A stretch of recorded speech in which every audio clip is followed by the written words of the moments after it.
بسم اللہ الرحمن الرحیم۔ ناظرین، میں ہوں محمد سرفراز اجمل اور آپ دیکھ رہے ہیں اسپیشل ٹی وی پہ اسلامک لیکچرز۔ ناظرین، عالم اسلام کی موجودہ جو صورتحال ہے اور عالم اسلام میں موجود مسلم ممالک کی جو صورتحال ہے، بالخصوص غزہ اور فلسطین کی جو صورتحال ہے، اسی صورتحال کو ہم قرآن و حدیث کی روشنی میں آج دیکھیں گے کہ جو جہاد ایک اہم فریضہ ہے، اس کے متعلق ہماری عوام، ہمارے حکمران، مسلم حکمران اور دیگر جو حکمران ہیں ان کا کیا رویہ ہے، اسی کے مطابق آج ہم گفتگو کریں گے۔ ہماری خوش قسمتی ہے کہ ہمارے درمیان شیخ حامد کمال الدین صاحب تشریف لائے ہیں۔ سر، ہم آپ کو خوش آمدید کہتے ہیں۔ شیخ صاحب، سب سے پہلی جو چیز ہے جہاد، قرآن و حدیث میں جو جہاد کی اصطلاح آئی ہے اس کا کیا معنی ہے اور کن اصطلاحوں میں اس کو شمار کیا گیا ہے؟ بسم اللہ الرحمن الرحیم، الحمدللہ والصلاۃ والسلام علی رسول اللہ۔ بہت شکریہ جی سرفراز صاحب۔ جہاد قرآن مجید میں ارکان خمسہ کے بعد چھٹا رکن سمجھا جاتا ہے۔ سب سے اہم چیز ذکر ہوئی ہے، اور ویسے یہ ہے کہ ترتیب کے لحاظ سے چھٹا آپ کہہ لیجئے۔ ویسے آپ یہ دیکھیے کہ روزے سے متعلق چند آیات ہیں قرآن مجید میں، حج سے متعلق بھی خاصی مطلب کم آیات ہیں بنسبت جہاد سے متعلقہ آیات کے۔ اگر آپ یہ دیکھیں کہ قرآن مجید کا کتنا بڑا حصہ جہاد سے متعلق ہے، جہاد کے احکام، جہاد کی ترغیب، جہاد سے متعلق امت کو تنبیہات، تو اس سے آپ کو یہ معلوم ہو جاتا ہے کہ تقریباً نماز اور پھر زکوٰۃ، سب سے پہلے توحید، اس کے بعد نماز اور پھر زکوٰۃ، تو اس کے بعد اگر کوئی چوتھی سب سے اہم چیز قرآن مجید میں کثرت اور تکرار کے ساتھ ذکر ہوتی ہے تو وہ جہاد فی سبیل اللہ ہے۔ جہاں تک اس کا تعلق ہے کہ یہ کن اصطلاحات میں استعمال ہوتا ہے، تو بلا شبہ جب سے رسول اللہ صلی اللہ علیہ وسلم مدینہ تشریف لے کر آئے ہیں تو جہاد سے اصل مقصود قتال ہے۔ موجودہ دور میں بہت سارے لوگوں نے کوشش کی کہ جہاد کی جو قرآنی اصطلاح ہے اس کو کسی وقت جو ہے نا وہ منشیات کے خلاف جہاد اور فلاح کے غربت کے خلاف جہاد اور افلاس کے ساتھ جہاد، مطلب لغت کے اندر گنجائش تو اس کی ہوتی ہے، لیکن اگر آپ یہ چاہتے ہیں کہ قرآن مجید کی ایک متعین اصطلاح جو ہے اس کا آپ معنی لیں تو وہ یہ ہے کہ دنیا کے اندر اللہ رب العزت کے ساتھ جو شرک ہوتا ہے اور جو کفر ہوتا ہے اس کے خاتمے کے لیے قوت کا استعمال کیا جائے، خاص حدود اور قیود کے اندر رہتے ہوئے۔ اس کے متعلق ہے قاتلوہم حتی لا تکون فتنۃ ویکون الدین کلہ للہ، ان سے لڑو جب تک کہ دین سارے کا سارا اللہ رب العزت کے لیے نہ ہو جائے اور کوئی فتنہ باقی نہ رہے۔ تو یہ ہے اصل مقصود اس کا۔ ہاں، اس سے وسیع تر معنی میں بھی، یہ بھی کا لفظ اہم ہے، اس سے وسیع تر معنی میں بھی قرآن مجید کے اندر یہ استعمال ہوا ہے، کیونکہ بعض مکی صورتوں کے اندر یہ وارد ہوا ہے، وجاہدہم بہ جہادا کبیرا، یہ سورۃ الفرقان کی آیت ہے جو کہ مکی ہے، اور اس میں قرآن مجید کے ذریعے سے جہاد کرنے کا حکم دیا گیا ہے، جس کا مطلب یہ ہے کہ باطل کے قلعے مسمار کرنا حق کی قوت دلیل سے۔ تو یہ اس کا ایک وسیع تر معنی ہے، لیکن اس کا جو اسپیسیفک اور جو ایک پرومپٹنگ میننگ ہے، پرومپٹنگ میننگ سے مراد یہ ہے کہ جب بولا جائے اس سے یہی مراد ہو تو وہ قتال فی سبیل اللہ، اللہ ہی کے قرائن ایسے آ جائیں جو اس کو قتال سے ہٹ کر کسی وسیع تر معنی کے لیے متعین کر رہے ہیں۔ یہ جو وقاتلوہم کی اصطلاح ہے، یہ اس سے مراد حکومت ہے، ریاست ہے، عوام ہے، کون کرے گا؟ افواج کریں گے، کون کرے گا؟ دیکھیے، اس سے مراد ہے مسلمانوں کی جماعت، ٹھیک، جماعت المسلمین۔ اس میں بلا شبہ یہ ہے کہ اسلام کے بعض فرائض انفرادی ہیں، ان کو ہم فرائض عینیہ بھی کہہ دیتے ہیں، اور بعض فرائض اجتماعی ہیں، اس کے لیے ہمارے پاس جو ٹیکنیکل لفظ ہے وہ ہے فروض کفائیہ، کہ اچھا وہ مل کر کرنے کے ہیں۔ اس کی مثال ہم یوں دیتے ہیں کہ بعض پتھر ہیں 2-2 کلو کے، 4-4 کلو کے، 8-8 بڑھیا 10-20 کلو کا، جس کو ایک فرد اٹھا سکتا ہے۔ اچھا، اسلام کے کچھ فرائض ایسے ہیں جو جن کی مثال آپ یہ لیں کہ 20 ٹن کا یا 100 ٹن کا یا 1000 ٹن کا ایک پتھر ہے، ایک چٹان ہے، تو فرد تو سوچ بھی نہیں سکتا کہ وہ اس کو اٹھا تو کیا ہلا بھی سکے۔ اچھا، اس کے لیے اللہ رب العزت نے حکم دیا ہے کہ مل کر یہ فرائض ادا کرو۔ اچھا، تو اسلام کے جو اجتماعی فرائض ہیں جہاد ان میں آتا ہے، اسلام کے جو انفرادی فرائض ہیں ان میں نہیں آتا ہے، لیکن جب ہم کہتے ہیں اجتماعی فرائض تو اجتماعی فرائض بھی افراد ہی نے انجام دینے ہوتے ہیں، تو اس لحاظ سے فرد تو متعلقہ رہے گا انفرادی احکام کے اندر بھی اور اجتماعی احکام کے اندر بھی، لیکن فرض کی نوعیت یہ ہے کہ ایک وہ فرض ہے جس کو فرد بطور خود ادا کر سکتا ہے، اور ایک وہ ہے کہ جس کو ایک جماعت، تو اس میں جو مخاطب ہے وہ ہے جماعت المسلمین۔ اچھا، جب آپ کہتے ہیں جماعت المسلمین، اس سے مراد ہے سب مسلمان اپنی ایک مجتمع حیثیت میں۔ اچھا، اس کے بعد پھر یہ رہ جاتا ہے کہ یہ دیکھا جائے کہ جس کا مخاطب مسلمانوں کی ساری جماعت ہے، پھر ان میں سے اگر کچھ ادا کر دیتے ہیں تو باقیوں سے بھی وہ ٹل جاتا ہے، الا یہ کہ وہ کسی خاص مخصوص صورت میں، وہ فقہا نے کہا کہ صرف 4 صورتیں ہیں جس کے اندر جہاد فرض عین ہو جاتا ہے، ورنہ اصل یہ ہے کہ فرض کفایہ ہے۔ اچھا، تو یہ جو ہے کہیں یہ نہیں آیا کہ یہ صرف حکومتوں کا فریضہ ہے، مطلب کوئی ایسی نص میرے علم میں نہیں ہے کہ قرآن مجید میں یہ آیا ہو یا نبی صلی اللہ علیہ وسلم کی احادیث میں آیا ہو کہ یہ خاص حکومت کا فریضہ ہے۔ حکومت کرے، حکومت سب سے پہلے اس کی مخاطب ہوگی، کیونکہ حکومت جو ہے وہ سارے کے سارے مسلمانوں کا بوجھ اٹھاتی ہے اللہ رب العزت کے ہاں بھی اور بندے کے ہاں بھی۔ تو یہ درست ہے کہ مخاطب کے حوالے سے ہم پریورٹائز تو کر سکتے ہیں، یہ تو کہہ سکتے ہیں کہ کس کی ذمہ داری کیا ہے۔ ایک عالم کی جو ذمہ داری ہوگی وہ ایک عامی کی ذمہ داری نہیں ہوگی، ایک حاکم کی جو ذمہ داری ہوگی وہ تو کرنا کسی عالم کی یا کسی اور کی، تو حاکم کی ذمہ داری خاص طور پر سب سے بڑی ہوگی، یہ تو درست ہے۔ لیکن آج کل ایک یہ جو چل رہا ہے نا کہ جی اگر فرض کر لیں، اور جیسا کہ اگر کیا اس وقت تو یہی ہو رہا ہے کہ ساری کی ساری مسلمان حکومتیں اپنے اس فرض سے جس کو اللہ رب العزت نے قرآن مجید میں جگہ جگہ ان پر عائد کیا ہوا ہے، اور جس کے لیے مطلب یہ اپنے آپ کو حکمران کہلا کر ہم سے اطاعت کا مطالبہ کرتے ہیں صبح و شام، تو اگر وہ اپنے فریضے کو پامال کر رہے ہوں، بھول رہے ہوں جیسا کہ اس وقت ہے، تو اس وقت پھر جو بھی کرے، اس وجہ سے ہم یہ اس پر تھوڑا سا مطلب ہے کہ زور دینا چاہ رہے ہیں کہ یہ بالکل ایسا درست نہیں کہ اگر کسی وجہ سے حکومتیں نہیں کر رہی تو جیسے فلسطین کے اندر ایک جماعت نے اس فریضے کو اٹھا لیا ہوا ہے، تو آگے لوگ یہ رہیں گے یہ تو ہے ہی بدعت، آپ تو حکمران ہی نہیں ہیں، آپ تو کر ہی نہیں سکتے، کافر مسلمانوں کے ساتھ جو مرضی کرے۔ حتیٰ کہ کشمیر کے اندر جو مسلمانوں نے ہتھیار اٹھائے ہیں وہ آپ کو پتہ ہے کسی حکومتی سطح پر نہیں اٹھائے ہوئے ہیں، انہوں نے یا تو افراد ہیں مل کر کے ہیں، یا یہ کہ کچھ جماعتیں کچھ تنظیمیں ہیں۔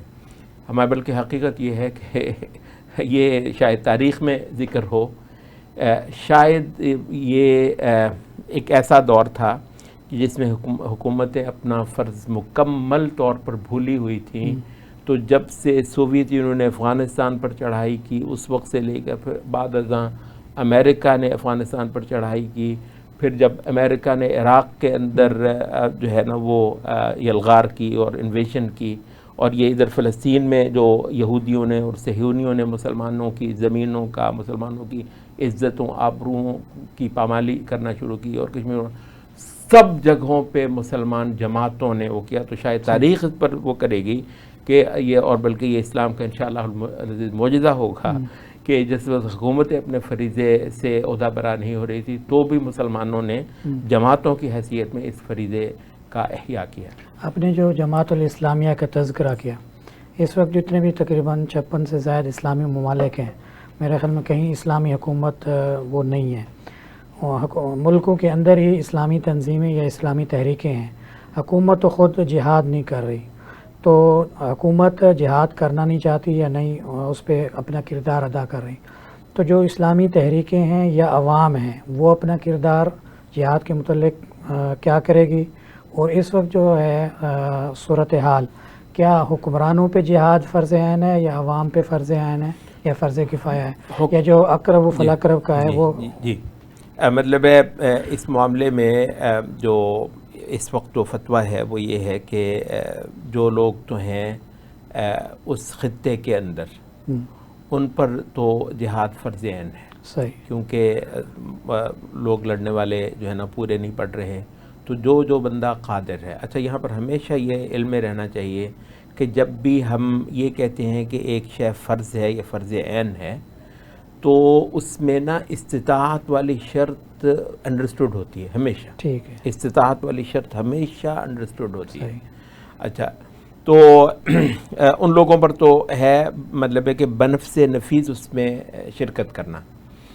اچھا، لیکن اس سے بڑھ کر جو علماء نے اس وقت عام فتویٰ دیے ہیں پچھلے دنوں ماشاءاللہ، پاکستان کے کئی سارے علماء نے بشمول مفتی تقی عثمانی صاحب وغیرہ، مفتی منیب الرحمان صاحب وغیرہ، اور بھی کئی سارے سربراہ علماء پاکستان نے بھی دیے ہیں۔ ادھر مطلب علماء عرب میں الاتحاد العالمی لعلماء المسلمین، قطر بیسڈ ایک آرگنائزیشن ہے، اور بہت سارے ممالک کے جو علماء ہیں ان کے لیے ایک امبریلا ہے۔ انہوں نے اجتماعی طور پر فتویٰ دیا ہے کہ یہ جہاد جو ہے نا وہ امت پر فرض ہے۔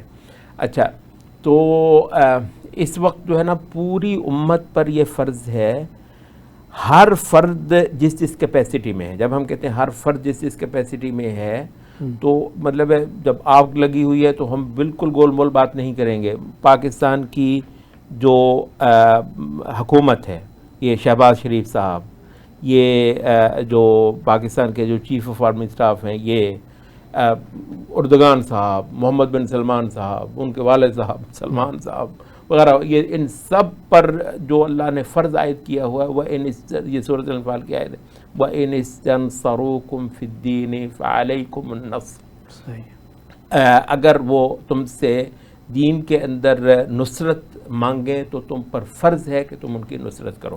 اچھا، تو جو حکمرانوں پر جس حیثیت میں فرض ہے وہ اور ہے۔ اچھا، لیکن اس کے بعد پھر جو بڑی بڑی جماعتیں اور تنظیمیں اور فورمز ہیں جن کی آواز سنی جاتی ہے، ان پر اس کے لیے آواز اٹھانا، ظاہر سی بات ہے کہ پاکستان سے کوئی بھی بندوق اٹھا کر غزہ نہیں پہنچ سکتا، صاف سی بات ہے۔ بیچ میں ہزاروں مطلب وہ ہیں، اس وقت سارے راستے کافروں کے مطلب ہے کہ نرغے میں آئے ہوئے ہیں، سارے یہ مسلمان حکمران جو ہیں، یہ سب سے پہلے آپ کو اندر بند کر دیتے ہیں جب آپ اٹھاتے ہیں، ہے تو فرض، سیدھی بات ہے، فرض ہے۔ تو اب لاہور کے لوگوں پر مثلا کیا فرض ہے؟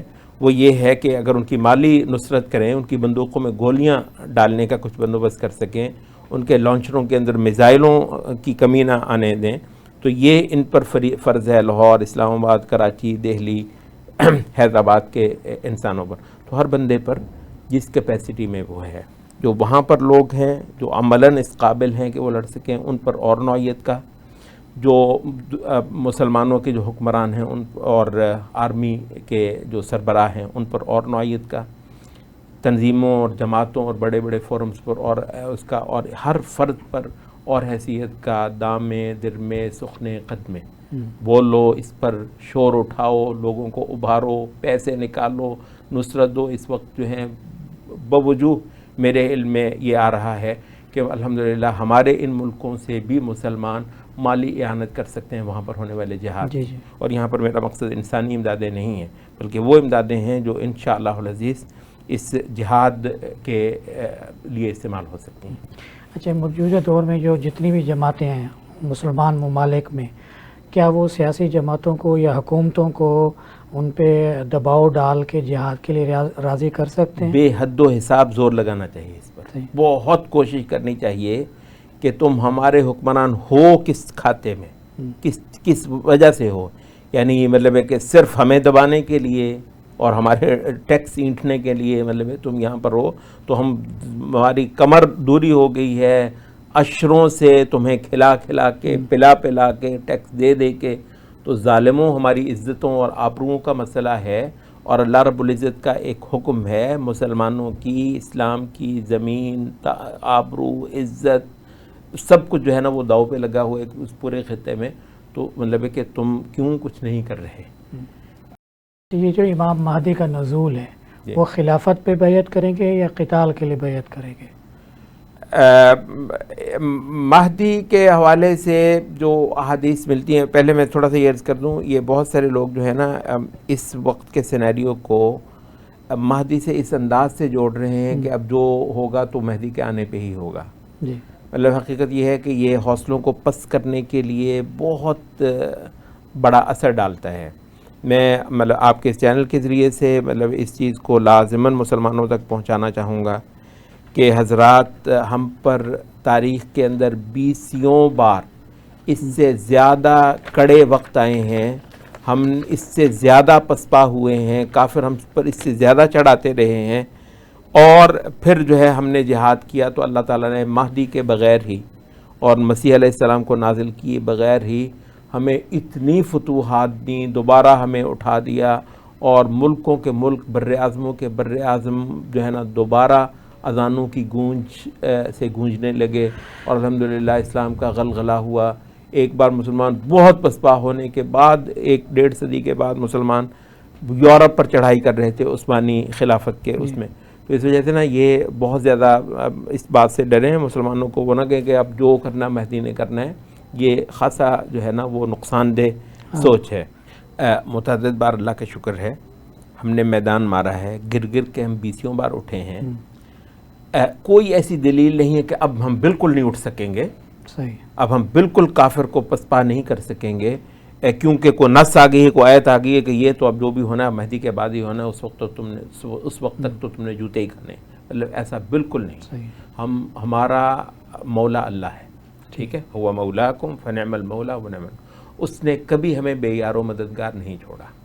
جب بھی ہم اس کے ساتھ کھڑے ہوئے ہیں وہ ہمارے ساتھ کھڑا ہوا ہے. صحیح. اچھا، تو اس وجہ سے یہ درست ہے کہ تاریخ انسانی میں ایک وقت آئے گا کہ جب مہدی وغیرہ کا مطلب ہوگا اور مسیح علیہ السلام کا جو ہے نا وہ نزول ہوگا، تو مطلب ہو جائے. ہم یہ نہیں کہتے کہ مطلب نہیں ہونا چاہیے، اس پر ہمارا یقین ہے، ایمان ہے، لیکن اس نے اپنے وقت پہ ہونا ہے، ہم نے اپنا فریضہ سنبھالنا ہے. تو یہ تو ایک تھوڑا سا جملہ معترضہ تھا. لیکن اس کے بعد جو ہے جو مہدی سے متعلق بالعموم جو حدیث آتی ہیں وہ یہ ہے کہ مہدی خلیفہ ہی ہوگا. صحیح. مطلب وہ خلافت ہی کی بیعت لوگ اس کے ہاتھ پر کر چکے ہوں گے، اور وہ مسلمانوں کے ساتھ مل کر، کیونکہ وہ دجال کا خروج ہو چکا ہوگا، تو اس فتنے سے نبرد آزما ہونے کے لیے مسلمانوں کی افواج کو لے کر اسی خطہ فلسطین کے اندر، جیسا کہ حدیث میں آتا ہے کہ یہ جو دریائے اردن ہے، یہودی جو ہیں دجال کے ساتھ 60,000 یہودی تو اصفہان کے ہوں گے، اور اس کے علاوہ بھی ہوں گے. تو یہود دجال کی قیادت میں دریائے اردن کے مغربی سائڈ پر، اور تم اے مسلمانوں، حدیث میں آتا ہے، تم دریائے اردن کے مشرقی سائڈ پر. تو یہاں پر افواج جمع ہوں گی وغیرہ وغیرہ. تو دمشق میں تو مطلب مہدی ایک خلیفہ ہی ہوگا. اچھا، یہ کچھ لوگ یہ کہتے ہیں کہ جو حماس نے اکتوبر میں اقدام کیا ہے یہ بے وقوفانہ اقدام ہے، کیونکہ اسرائیل کی دفاعی حالت بہتر ہے، وہ ہر چیز میں بہتر ہے، اور ان سے حملہ کرنا جو اپنے آپ کو خود کی طرف یا شہریوں کی ہلاکت کی طرف لے جانا ہے. تو اس بارے میں آپ کیا سمجھتے ہیں؟ یہ بہت اچھا سوال ہے، بہت بر وقت مطلب ایک چیز کو ایڈریس کرنے والی ضرورت ہے. اس میں نا کئی سارے خلط مبحث پائے جاتے ہیں. صحیح. اچھا، ایک تو وہ نقطہ نظر ہے، پتہ نہیں کہاں سے انہوں نے وہ گھڑ لیا ہے کہ مسلمانوں کی قوت جو ہے نا کم از کم 1-2 کی ہو، یعنی مسلمان جو ہے نا آدھی قوت ضرور رکھتے ہوں.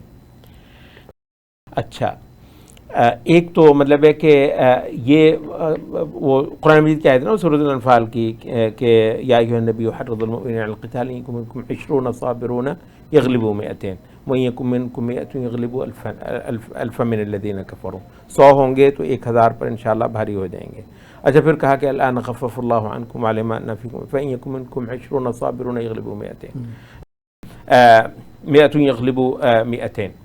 اچھا، 100 جو ہے نا 200 کافروں پر تو لازماً اچھا آ جائیں گے. اچھا، یہ جو ہے یہ تو دراصل یہ ہے کہ اس سے کم اگر اللہ تعالیٰ تمہاری پکڑ کر لے گا، لیکن بسا اوقات مطلب اس کی جو ہے نا وہ جہاں تک گنجائش کی بات ہے تو اللہ تعالیٰ نے گنجائش تو ہمیشہ ہی چھوڑ رکھی ہوئی ہے کہ اگر مسلمان بہادری کریں تو اپنے سے 10 گنا 20 گنا 1000 گنا کے ساتھ بھی بھیڑ جائیں۔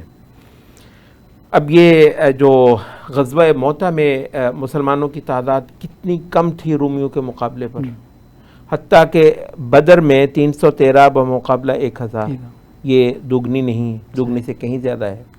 احد میں عبداللہ ابن ابی نے اپنے 300 بندے پیچھے کر لیے تو 700 رہ گئے، مقابلے پر 3000 تھے، 700 بمقابلہ 3000، یہ 1-2 کی نسبت نہیں ہے، کہیں زیادہ ہے۔ یرموک میں کافروں کی تعداد 10 گنا سے زیادہ ہوگی مسلمانوں سے، قادسیہ میں 10 گنا سے زیادہ ہوگی مسلمانوں کے ہاں۔ ہمیشہ عموماً یہ ہوا تاریخ میں جہاں آپ یہ دیکھتے ہیں کافروں کی تعداد 10-10 20-20 گنا زیادہ رہی ہے۔ اچھا، تو اب یہ ساری جنگیں باطل ہیں کیا؟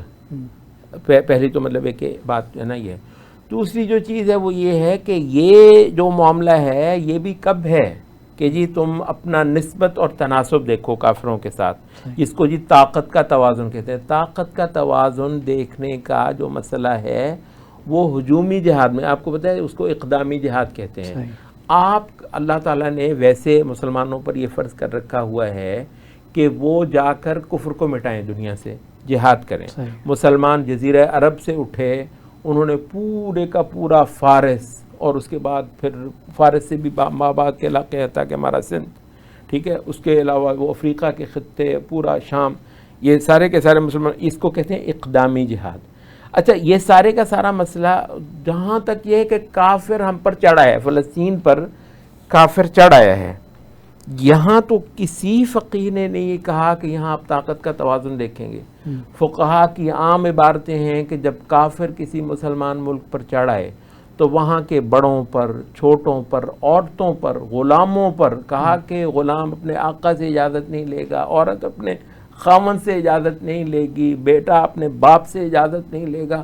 جب کافر چڑھا ہے سب مل کر سب پر فرض عین ہو جاتا ہے۔ اور ویسے آپ کو پتہ ہے اصلاً یہ فرض کفایہ ہے، لیکن جن خاص صورتوں میں یہ فرض عین ہو جاتے ہیں ان میں سے ایک صورت یہ ہے کہ جب کافر مسلمانوں کی زمینوں پہ چڑھایا ہو، جیسے کشمیر کے اندر، جیسے فلسطین کے اندر، جیسے اس سے پہلے افغانستان میں سوویت یونین آیا تھا، پھر امریکہ آیا تھا، جیسے عراق کے اندر کافر جو ہے امریکہ اور پورا نیٹو جو ہے وہ چڑھایا ہوا تھا۔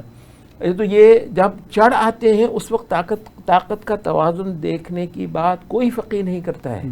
اچھا، یہ مس ریڈنگ ہے ہمارے مطلب فقہ کے ٹیکسٹ کو پڑھنے کے حوالے سے، تو مطلب ہے کہ یہ دوسری بات ہے۔ تیسری بات خاص غزہ، یہ دو تو اصولی باتیں ہیں۔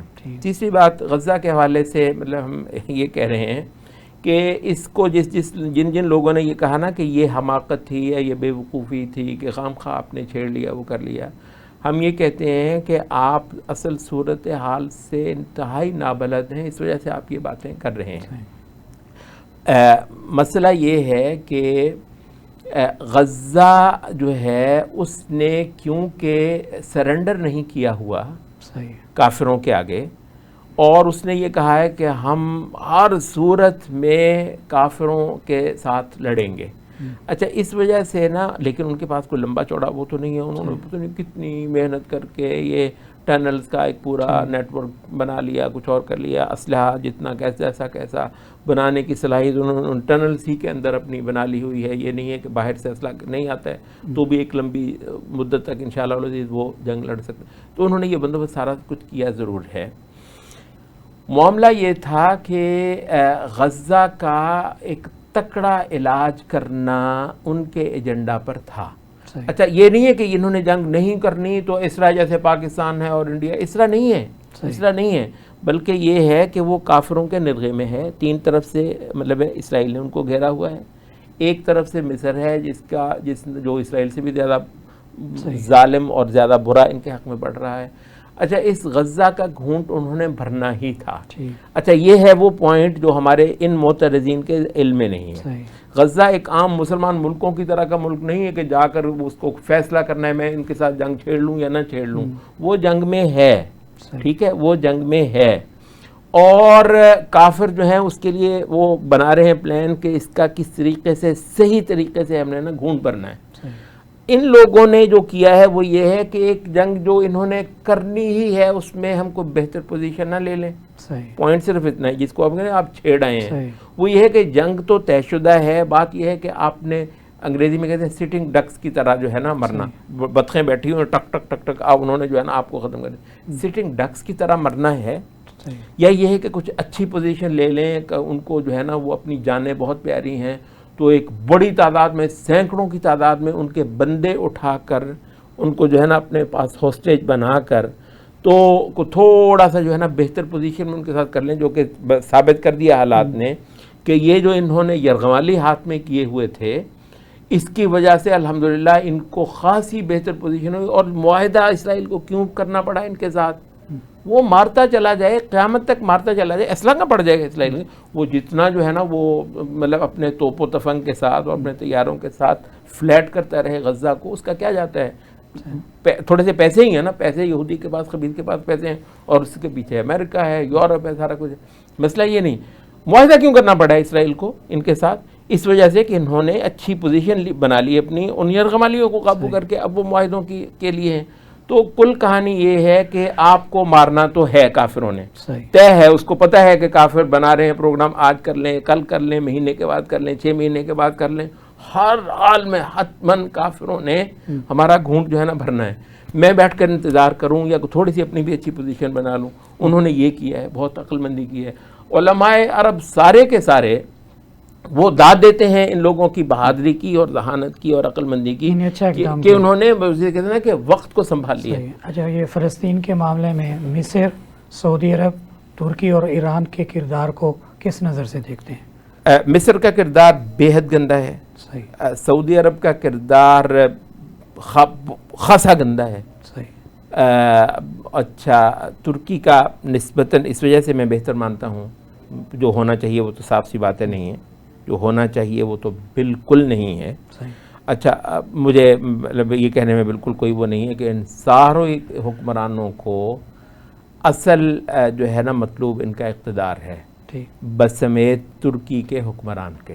اصل یہ ہے کہ ان کو اچھا, لیکن یہ ہے کہ اپنا اصل ترجیح اقتدار کے بعد بھی چلے دوسری ترجیح ہی مسلمان ہوں, مسلمانوں کا مفاد ہو. اکثر کے ہاں نہ دوسری ترجیح مسلمان اور مسلمانوں کا مفاد ہے, نہ تیسری ترجیح ہے, نہ چوتھی, نہ 10ویں, نہ 20ویں. البتہ ترکی کے حکمرانوں کے بارے میں شاید میں اتنا کہہ سکوں کہ اب اصل ان کا ترجیح تو بے شک اپنا اقتدار ہے, اس کے بعد دوسری, تیسری, چوتھی ترجیح شاید مسلمان ہوں, مسلمانوں کی جو حالت ہے اس کو ٹھیک کرنا ہو. اچھا, اس کی ایک بہت بڑی جو دلیل ہے میرے نزدیک وہ یہ ہے کہ حماس کی قیادت اس وقت استنبول میں بیٹھی ہے. اچھا, ان کو اپنے ہاں ہوسٹ کرنا, اپنے ہاں بٹھانا, اور بٹھانا بھی یہ نہیں کہ ایک کمرہ دے دیا ہو چلے اچھا یہاں پر بیٹھے رہو, اس طرح نہیں ہے. وہ وہاں پر بیٹھے ہوئے ہیں. وہ مطلب ہے اپنی ساری ڈپلومیسی کی ضرورتوں کے لیے سفر, کسی وقت ان کی قیادت رشیا گئی ہوتی ہے, کسی وقت چائنا گئی ہوتی ہے, کسی وقت ایران گئی ہوتی ہے, کسی وقت الجزائر میں گئی ہوتی ہے. وہ آتے جاتے وہ ہیں. اب اس بندے کو بھی علم ہے کہ حماس کی قیادت کا بین الاقوامی سفر کتنا بڑا سیکیورٹی رسک ہو سکتا ہے اور اس کے لیے کس درجے کی ان کو سیکیورٹی مطلب فراہم کرنا ہے. تو اس کو اندازہ ہو جائے گا کہ ترک لوگ جو ہیں وہ کس درجے میں حماس کو پروٹیکشن دے رہے ہیں. حماس کی بڑی جنگ تو بے شک عسکری میدان میں ہے, لیکن حماس کی جنگ کا ایک بڑا حصہ ڈپلومیسی. آپ کو پتہ ہے وہی کہتے ہیں نا کہ جو آپ تلوار کے میدان میں جو بوتے ہیں پھر ڈپلومیسی کے میدان میں آپ اسی فصل کو کاٹتے ہیں. تو یہ سائڈ بائی سائڈ چلتی ہے, بیک وقت چلتی ہے. اچھا, وہ آپ کو معلوم ہے وہ حماس کی قیادت 2 دن کے لیے ایران میں گئی, تہران میں گئی, جی تو کیا بنا. اچھا, یہ لوگ جو ہیں ترکی میں برسوں سے مطلب الحمدللہ پناہ پا کر بیٹھے ہوں. مطلب اچھا, ویسے کس مطلب اور کس ملک کا برتا آپ سمجھتے ہیں کہ حماس کہے فرض کریں کہ جی ہمیں بیٹھنا ہے, اور بیٹھنا بھی اس طریقے سے ہم آئیں گے جائیں گے, وفود ہم سے باہر سے بھی ملنے آئیں گے, ہم بھی جائیں گے, کوئی ہمیں دے دے, کون دے گا ویسے؟ سعودی عرب دے دے گا مثلا؟ آپ کا ملک ہمت کر لے گا مثلا کہ امریکہ جو ہے ٹرمپ ایسے جب آنکھیں کھولے گا مطلب برداشت کر لیں گے, ہمت کر لیں گے؟ وہ کیے بیٹھے ہیں. ترک لوگوں کو جس چیز پہ اپریشیٹ کرنا بنتا ہے وہ بنتا ہے. اس وجہ سے ہم نے بالعموم دیکھا ہے کہ یہ جو ایکٹیوسٹ ہیں حماس کے حق میں، جو عرب میڈیا مطلب میں دیکھتا ہوں، یہ ٹویٹر وغیرہ پہ جو بہت سارے جو فلسطینی ہیں، یہ فلسطین کے لیے بولنے والی آوازیں ہیں، مطلب ان ساروں کی جو ٹون ہے وہ بتا رہی ہے کہ مطلب وہ ترکوں وغیرہ سے نسبتاً ایک مطلب ایک جسے کہتے ہیں نا اچھی ٹون رکھتے ہیں ان کے لیے. تو مطلب سارے ایک برابر نہیں. جو مسلمان ممالک ہیں، یہ مسلم حکمران ہیں، ان کو اسلامک بلاک کی طرف لے آنا یا فلسطین کے معاملے میں کیسے متحد کیا جا سکتا ہے؟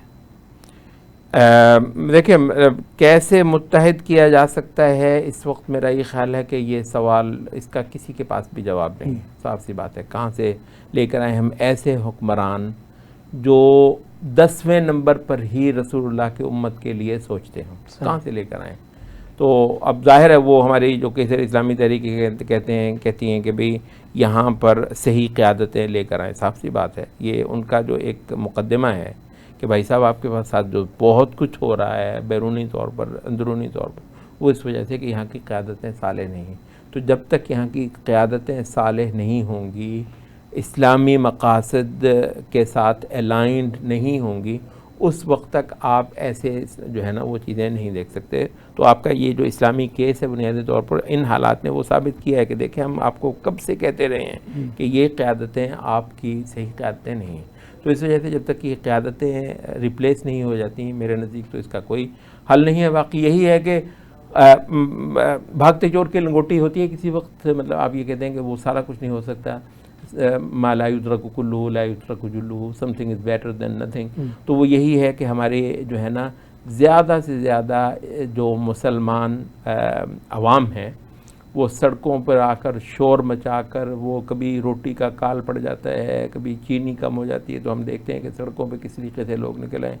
اس سے زیادہ موٹیویٹ ہو کر جب لوگ آتے ہیں تو شاید کسی درجے میں ان مسلم حکمرانوں کو مطلب ہے اپنا یہ ہو جائے کہ جی اتنے بپھر گئے ہیں عوام، تو ان کو مطمئن کرنے کے لیے کچھ نہ کچھ تو کسی درجے میں بھاگتے چور کی لنگوٹی ہے یہ کہ عوام کے ذریعے سے ان قیادتوں کو مجبور کیا جائے. لیکن میرا یہ خیال ہے کہ یہ کام صرف ان ملکوں میں ہو سکتا ہے جن میں کسی درجے میں جمہوری آزادیاں موجود ہیں، جو مطلب بہت سخت گیر قسم کی جو بادشاہتیں ہیں وہاں تو آپ ہلنے سے پہلے اٹھا لیے جاتے ہیں اور مطلب آپ کا پھر نام بھی نہیں سنا جاتا. تو شاید وہاں پر تو اس طرح کا کوئی بھی حل نہ ہو.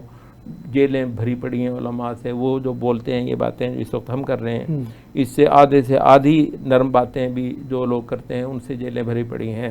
عرب ممالک کی، سعودی عرب کی، مصر کی، اور بھی کئی سارے مطلب عرب ممالک کی. تو مطلب یہ ہے کہ ان ملکوں کے حوالے سے تو اس وقت میرا نہیں خیال کہ کوئی بھی شے ہے. لیکن جن پاکستان جیسے جو ممالک ہیں جن میں ذرا آزادی ہیں، آپ بول سکتے ہیں، ایجیٹیٹ کر سکتے ہیں، ان میں میرا خیال ہے کہ آپ کچھ نہ کچھ کر سکتے ہیں حکمرانوں کو عوامی دباؤ کا ہتھیار استعمال کر کے. اچھا، یہ اسرائیلی مصنوعات ہیں یا غیر مسلم مصنوعات ہیں، کہا یہ جاتا ہے کہ انہی فیس بک پہ یا انہی موبائل لیپ ٹاپ پہ بیٹھ کے ان کے جو ڈیجیٹل چیزیں ہیں ان کے وہ استعمال کر رہے ہیں، لیکن صرف کھانے پینے کی چیزوں کا بائیکاٹ کیا جا رہا ہے. کس حد تک غیر مسلم کی مصنوعات کا بائیکاٹ کر سکتے ہیں، یا اسرائیلی کن چیزوں کا بائیکاٹ بالواسطہ یا بلا واسطہ اس کا تعلق اسرائیل سے نکلتا ہے؟ تو اس پہ تھوڑی سی روشنی ڈالیے. یہ اس پہ میں بہت زیادہ جو ہے نا وہ چیزوں کو صحیح پرسپیکٹیو میں لانے کے لیے پریشان ہوں. مطلب کیونکہ نا کچھ صحیح نیریٹو بائیکاٹ کے معاملے میں نہیں دیا جا رہا. بائیکاٹ کی آواز وغیرہ تو ماشاءاللہ اس وقت اٹھائی جا رہی ہے، لیکن اس میں کئی ساری جو چیزیں ڈیٹیل میں دینے کی ہیں وہ شاید اسلامی رہنمائی اس میں لوگوں تک نہیں پہنچ رہی ہے. اس حوالے سے مطلب ہے کہ جن مصنوعات کا بائیکاٹ ہو رہا ہے، مطلب کئی سارے لوگوں نے مجھ سے بھی سوشل میڈیا پہ بھی پوچھا کہ جی یہاں پر تو کوئی اسرائیلی کمپنی ہے ہی نہیں. ہم کہتے ہیں نہیں، مسئلہ اسرائیلی کمپنی کا نہیں ہے. وہ اس وقت ہمارے بہت سارے مسلم ایکٹیوسٹس نے لسٹیں جاری کر دی ہوئی ہیں ایسی ملٹی نیشنل کمپنیوں کی جو اسرائیل کو صہیونی ریاست کو بھاری چندے دیتی ہیں. اس پہ ہم کہتے ہیں کہ آپ جو پیپسی پیتے ہیں یا کوک پیتے ہیں وہ دراصل گولیاں بن کر ہمارے فلسطینی بھائیوں کے سینوں میں اتر رہی ہیں. تو خدا کے واسطے یہ جو پیپسی آپ مزے کے لیے پی رہے ہیں، یہ آپ کا یہ جو مزہ ہے یہ کنورٹ ہو رہا ہے گولیوں میں، ادھر ہمارے بھائیوں کے سینوں میں پیوست ہو رہی ہیں. تو اسے تو مسئلہ اسرائیلی کمپنیوں کا نہیں بلکہ مسئلہ ساری ان عالمی کمپنیوں کا ہے جو کسی وجہ سے اسرائیل کو چندے دیتی ہیں. اچھا خیر مطلب ایک بات تو، لیکن اصل سوال جو آپ نے کیا ہے اس میں ہم ایک بڑی اصولی سی بات گوش گزار کرنا چاہتے ہیں. وہ یہ ہے کہ بائیکاٹ کا جو ہتھیار ہے یہ کوئی منصوص نہیں ہے، یا نص نہیں اس پر آئی کہ تم فلاں کمپنی کی چیز نہ خریدو، ٹھیک ہے، یا کافروں کی بنی ہوئی چیز نہ خریدو، مطلب نص نہیں ہے.